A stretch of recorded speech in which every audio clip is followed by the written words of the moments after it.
Baik, yang terhormat Dr. Wayan Mustika, serta Bapak Ibu semua yang mengikuti BRIJ Hindu Buddha, Om Swastiastu. Perkenalkan, saya Arta dari DPD Bank Indonesia, Dokter. Nah, sebelumnya saya mengucapkan terima kasih atas sharing yang telah diberikan, sangat menginspirasi Pak, terutama bagi milenial seperti saya yang masih belum memiliki kebijaksanaan dalam menggunakan kekuatan pikiran dengan baik Pak.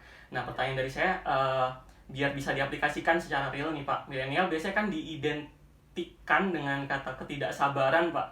Nah, saya juga mengakui bahwa saya pribadi seringkali susah untuk tidak sekedar ngedumel mungkin Pak, ketika sesuatu yang bisa berlangsung cepat tapi dilaksanakan secara lama, atau jika tidak sabar untuk mendapatkan apa yang saya inginkan gitu Pak. Nah, mohon tips atau triknya Pak untuk menghadapi ini gitu Pak. Terima kasih banyak. Yang pertama, kalau harus dipahami bahwa kuncinya adalah apa yang cepat belum tentu hasilnya bagus. Ya, karena sesuatu yang dicepat kadang-kadang itu rangkanya tidak kuat. Kebayang maksudnya ya? Rangkanya tidak kuat. Karena apa? Basic-basicnya tidak kuat ketika dilakukan dengan cepat. Contohnya begini, kalau mau ingat ya, Pandawa sama Korawa. Pandawa itu lahir lebih dulu daripada Korawa. Lalu ibu Gandari dengan buta mata, suaminya Jasarata buta mata hati. Artinya apa? Kemudian dia menggugurkan kandungannya supaya ingin lahir lebih cepat daripada Yudhishthira. Akhirnya yang keluar apa? Yang keluar adalah gumpalan daging yang keluar. Dan beruntung gumpalan daging itu kemudian bisa di-cloning sedemikian rupa oleh Resi Vyasa dalam kisah itu. Menjadilah 100 anak yang bernama Korawa. Tapi tentu kita tahu sifat-sifat Korawa seperti apa. Nah, karena apa? Selalu ingin cepat. Hasilnya cepat tapi ini. Nah, terus bagaimana supaya kita bisa mendapatkan sesuatu yang cepat tapi bagus? Nah, itu bisa dilakukan dengan planning yang mantap sebelumnya. Ya, dibuat planning yang mantap sehingga ketika terjadi gerakan refleks oleh karena dibutuhkan tindakan yang cepat itu adalah tindakan yang sudah penuh pemikiran sebelumnya, bukan yang membabi buta. Kebayang ya? Iya, jadi sama dengan begini. Seorang pesilat yang mempunyai refleks yang bagus karena dia sering latihan akan berbeda seseorang yang mempunyai refleks tapi nggak pernah latihan silat. Refleksnya kacau balau. Refleksnya hanya gitu. Tapi dengan yang sering Wing Chun misalnya, seperti Yip Man ya. Nonton film Yip Man kan? Nonton Pak, bagus Pak itu. Nah, itu kan karena dia sering berlatih, jadi refleksnya itu masih refleks yang bermanfaat. Jadi gerakan cepat yang bermanfaat.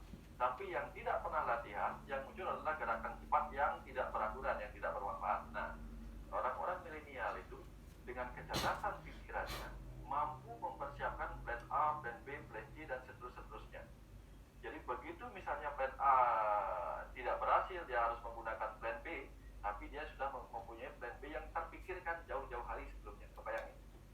Nah, jadi gerakannya cepat, tapi gerakan cepat yang sudah tersimulasi, terpikirkan sebelumnya, terasimilasi dan sebagainya lah gitu. Nah, itu. Dan kemudian yang lain lagi adalah dengan kemampuan, ya, kebanyakan sekarang orang-orang anak-anak milenial itu sesungguhnya adalah roh-roh yang matang sebenarnya. Roh-roh yang matang itu artinya apa? Roh-roh yang sudah lahir dari generasi-generasi yang sudah berpengalaman. Cuman kadang-kadang kehidupan tidak bisa menerima kemampuannya. Dikiranya anak muda tidak tahu apa-apa, padahal dia sangat-sangat cerdas. Nah, dengan kemampuan itu, bahkan dia bisa menciptakan sesuatu yang lebih hebat lagi kalau dia diberikan kepercayaan.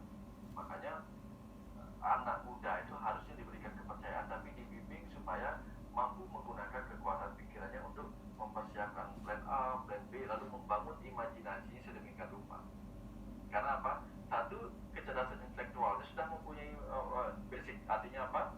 Modal kecerdasan intelektual sudah ada, tinggal modal kecerdasan spiritual dan emosional.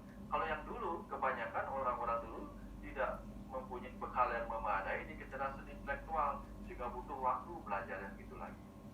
Tapi yang bagusnya apa? Kecerdasan emosionalnya orang-orang dulu lebih bagus, lebih sabar, lebih telaten. Itu bagusnya di situ. Walaupun intelektualnya mungkin dibandingkan sekarang pemahamannya masih kalah yang dulu sebagian ya, saya bilang sebagian. Nah, sekarang kalau yang sekarang tinggal tambahin dengan kecerdasan emosional, maka modal kecerdasan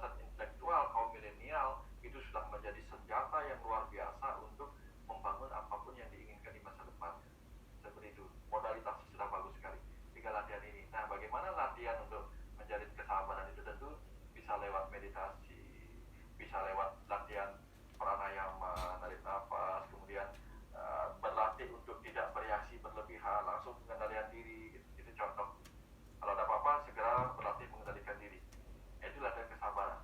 Tapi apakah kira-kira kesabaran itu gampang dicapai? Tidak.